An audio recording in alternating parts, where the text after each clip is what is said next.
Welcome back. So let's try and get our application to a real environment. Let's try and push this to a live environment. And let's just start out by showing you guys when you're on Firebase, you have your authentication. We already used that. You have the database. Storage, we'll get back to that soon because we want to upload a profile picture soon. But right now I'm looking at hosting because I want to actually add my application to Firebase. And right now I actually have one here that is deployed. So just to show you, here's actually the application running. It's not with the newest code, we have to go up there and update it, but here we actually have some of the code available live, right? So it's been built, it's been published to an actual Firebase setup here. So that's what we're going to do in the next couple of lessons. Now, the first thing I want to do is show you this tutorial right here because he explains everything. And again, I'm the kind of guy who doesn't want to build things from scratch if other people made it perfect out there. And I think this guy really explains how we will deploy a Firebase database. Before we do this, we need to fix something in my application because it's actually not running as it should right now. But let's just run over his information here to actually deploy. Now he makes a clean application here, so you can try and do that yourself. He just starts out by installing Angular CLI, we already did that. He goes down and he actually runs the Angular CLI by creating a new application called the My Cool app here, and then he goes down and serves the application and runs it on localhost. We already did all of that. We need to do this ng build to actually prepare this for production. Now, the ng build is going to run a lot of different commands, and it's going to actually provide you a set of files that are required for you to show this on Firebase or any application you want to deploy this to, right? Now, it's going to compress your files, it's going to minify the code, make it hard to read for others, hard to grab for others, really cut away spaces in the code, make it perfect and easy for a web browser to actually show it. So it's going to compress it and make it fast for the browser to use. Okay, that's the goal of it. So it's going to create this dist folder where it's going to push everything into. But let's try and run this command in my code right now. And to be honest, guys, I made errors. I admit it. If you're going to do git check out of version 49, then at least some of those errors are gone. But let's try and do this now. Let's try and run the build of the product. It's going to do kind of the same thing that it does when you actually run the ng serve, but it's going to provide a dist folder to put it into. Let's just give this a second or two. It's going to throw something like this, and this is, I googled this. How can you fix this, right? It says an unexpected value null declared by module app module. It's like, okay, where's this error? And I tried looking through everything in here and just couldn't find the actual problem here.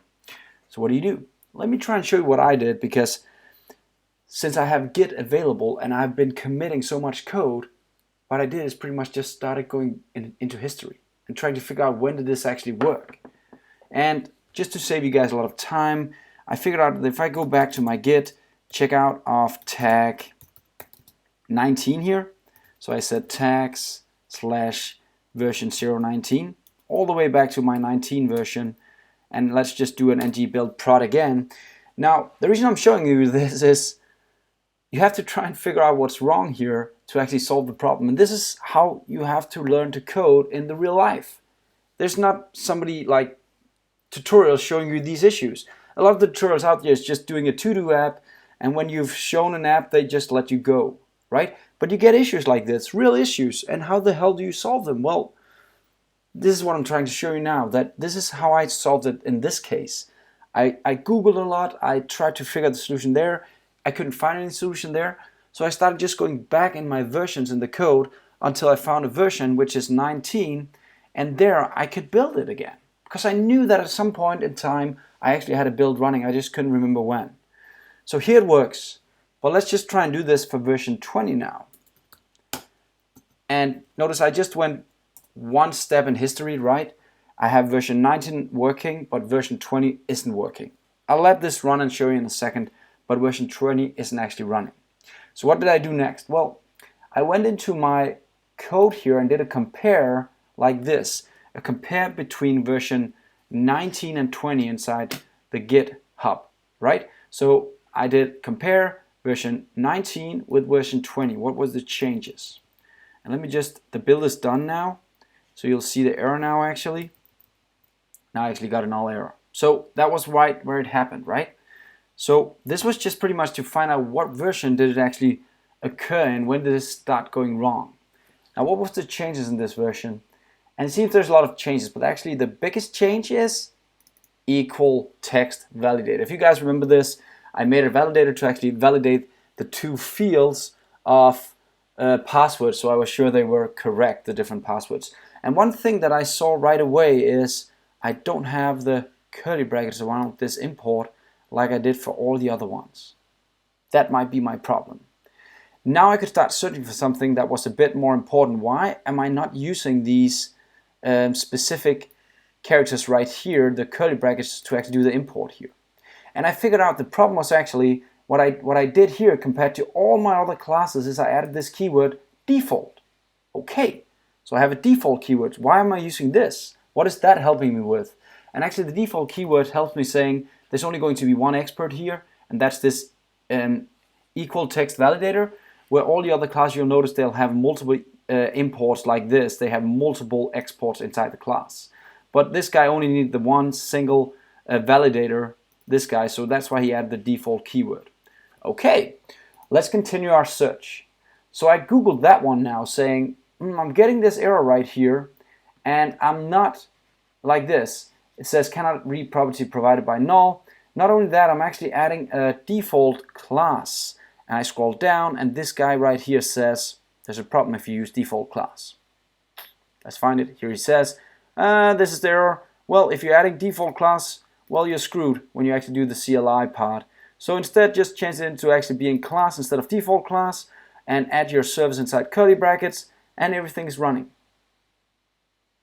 Yeah, I'm sad now because I spent 2 hours on this now. That's just coding, man. It's okay. It's okay to fail. That's coding. So what did I do? Well, let's go back to the master, because I figured out the error now by going back in history in my code. So let's just do a git checkout again and go back to the master branch, because now I know I have a problem. I'm inside the master branch again, and let's just have a look at our code here, and you'll notice that inside the master branch I'm actually using the equalizer up here somewhere.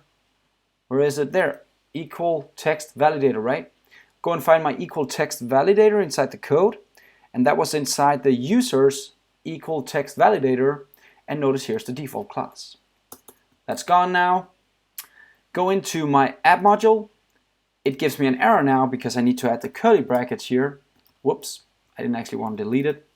Around this, there we go. Let's save that. Everything is running again. Let me do the build, and while the build runs this time, I'll try and explain to you the actual problem here. So going back to the post I found, here he says, well, when it runs AOT. What? AOT? Yes, so let's figure out what AOT is. Angular to AOT. Again, Google is your friend. Ahead of time compilation, an Angular cookbook. I'm not going to dive into this now, you can do it yourself. But the Angular CLI prepares you for this. And it's kind of ahead of time compilation instead of just in time compilation. You can read this page if you want to. I really don't want to dive into this now. I just wanted to show you this lesson that was actually my bug. Right? So now it builds. But notice how hard that was to find. So sometimes you just have to search. And I know people have used 6-7 hours finding stuff like this, but you have to find it yourself. And that's kind of a pain when you're using open source frameworks like this, but the answer is always out there somewhere. You just have to Google a while, ask some friends, search your code, and then go back in your revisions to see if you can actually find where this kind of broke, right? That's all for this lesson. I know it was kind of a long lesson, but I thought it was important that you guys feel the pain sometime, like I just did, and see how you can actually try and go and solve it yourselves. Have fun. See you in the next lesson where we'll actually do the real deployment to Angular Firebase. Have fun.